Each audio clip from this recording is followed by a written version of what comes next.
درود دوستان.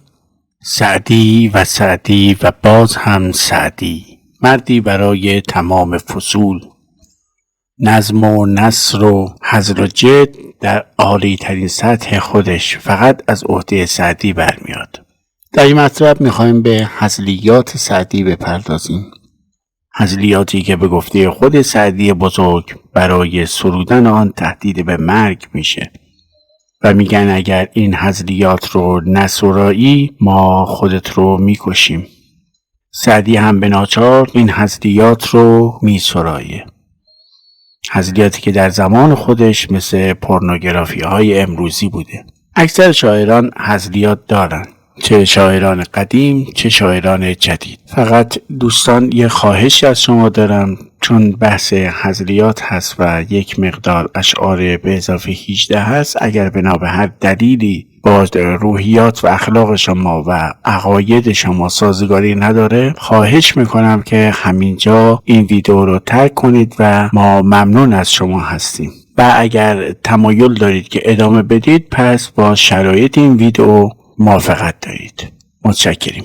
فقط دوستان همین ابتدای کار بگم که اگر لایک نکردید و ساب نکردید حتما این کار رو انجام بدید و با نظراتون از ما حمایت کنید. و در انتهای این ویدیو ما داستان روان این شعر رو خواهیم گفت و تا انتها با ما همراه باشید.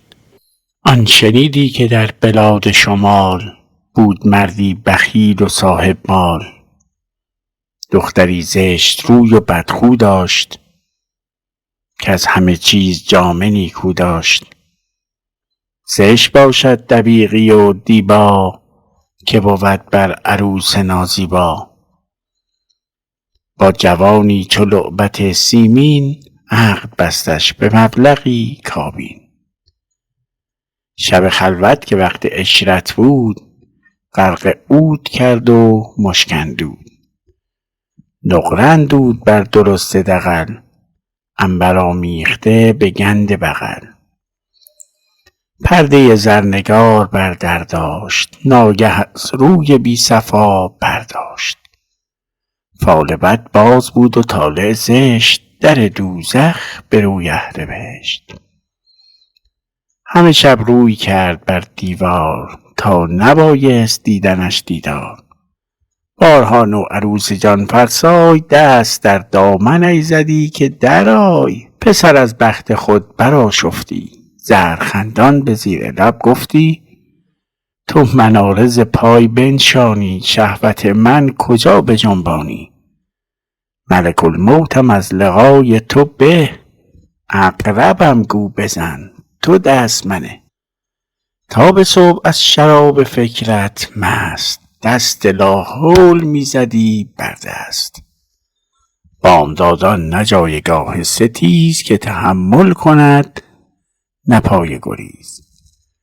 مدتی صبر بر مجاهده کرد عمر ضایع در آن مشاهده کرد. عاقبت درد دل به جان برسید نیش فکرت به استخوان برسید. با پدرزن نمود قصه خویش که ای مصالح شناس و خیراندیش. تا به امروز بنده پروردی مهربانی و مردمی کردی. شکر فضلت به سالهای دراز نتوانم به شرح گفتن باز. گر توانی دگر بفرمایی پایم از بند غصه بگشایی. زن و مرد از برای آن باشند که دلاویز و مهربان باشند. نه من آسودم نه او خرسند زحمت مای خویشتن مپسند. سر برآورد و گفت پیر کهن جان بابا سخن دراز مکن. یا بسازی به رنج و راحت دهر یا به زندان شوی به علت مهر. چون جوان این سخن شنید از پیر متحیر بماند و بی تدبیر. استعانت به کدخدایان برد مبلغی مرد و زن شفیع آورد. همگنان را به هیچ بر نگرفت هرچه گفتند هیچ در نگرفت. پای بند بلا چو چاره ندید بحر اندیشه را کناره ندید. خواهرش را دل آورید به دست، مهر از او برگرفت و در وی بست. تا شبی پای در دواجش کرد، میل در سرمدان عاجش کرد. کودک از کودکی فغان در بست، به درستی زرش دهان در بست. روی بر خاک و جفته بر افلاک، چون سرش رفت تا چه باک. روی در روی و دست در گردن، ناف بر ناف و دسته در هاون. بعد از آن با برادرش پیوست، بند شلوار عصمتش بگسست. خانه خالی و دنبه فربه بدید، گربه برجست و سفره را بدرید. مادرش بی نصیب هم نگذاشت، هر دو پایش به آسمان برداشت. عمه را نیز شربتی در داد، خاله را نیز شافه‌ای بنهاد. دایه را همچنان به دلداری، مهربانی نمود و غمخواری. تا بدانست خوابگاهش را، خانه معلوم کرد و راهش را. شب آدینه شمعی آنجا برد، نیمه شمعیش در میان پا برد. نوبلوغی که بود شاگردش، بردوانید همچنان کردش. خوابانیدش به لطف در زانو، قضی الامر کیف ما کانوا. نازک اندام ناخوشی میکرد، بدلگامی و سرکشی میکرد.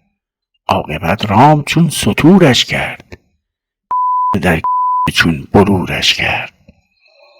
کرد و رفت آنچه باز نتوان گفت، در از این خوبتر نشاید سفت. بعد از آن با کنیزکش پرداخت، کار او هم به قدر وسع بساخت. پاره دوغ ریخت در مشکش، تا نیاید ز دیگران رشکش. خویش و پیوند هر که را دریافت، همه را در قفای و رو انداخت. بوق رو این در آن قبیله نهاد، همچو شمشیر قتل در بغداد. همه همسایگان بدانستند، نهی منکر نمی توانستند. چند بانگ دهل نهان ماند، شنعتی خواست تا جهان ماند. آشنایان و دوستان رفتند، حال پیش پدرزنش گفتند. بر سر خاکسار دود برفت، در دکان ببست و زود برفت. کیسه های قباله حاصل کرد، بر داماد پهلوان آورد. گفت کابین و ملک و رخت و جهیز، همه پاکت حلال کردم خیز. یار درمانده کین شنید از پیر، متحیر بماند و بی تدبیر. آب در دیدگان بگردانید، خویشتن را میان شادی دید. گفت یا سیدی و مولایی، چه گنه کردم چه فرمایی؟ گفت نی نی سخن مگو با من، یا تو باشی در این سرا یا من. کاندر این خانه از غرایب و خویش، کس نمانده است جز من درویش. هرچه ماده در این سرای نرست، از جفای تو نابکار نرست. گر شبی تاختن کنی بر من دیو شهوت، که گیردت دامن؟ گفت هرگز من این خطا نکنم، جفت شیرین خود رها نکنم. یاوران آمدند و انبازان، هر یک از گوشه‌ای بر او تازان. جنگ با هر یک اتفاق افتاد، عاقبت صلح بر طلاق افتاد.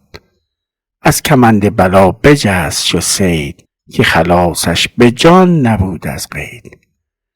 گل رویش به تازگی بشکفت، می خرامید و زیر لب می گفت.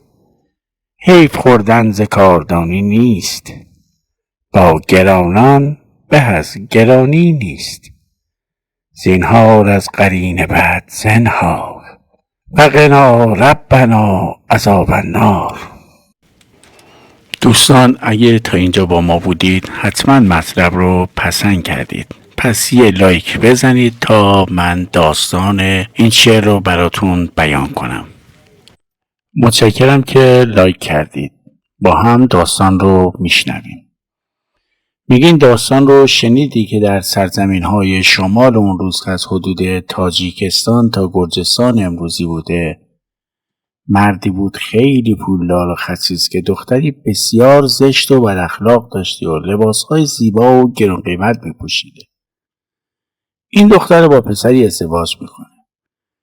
در اون زمانها رسم نبوده که داماد عروس رو ببینه و شب عروسی هجده که میشه و پرده از صورت عروس کنار میزنه، متوجه زشتی دختر میشه و روش میکنه به دیوار و پشتش رو به عروس تا مجبور نشه دوباره عروس رو ببینه.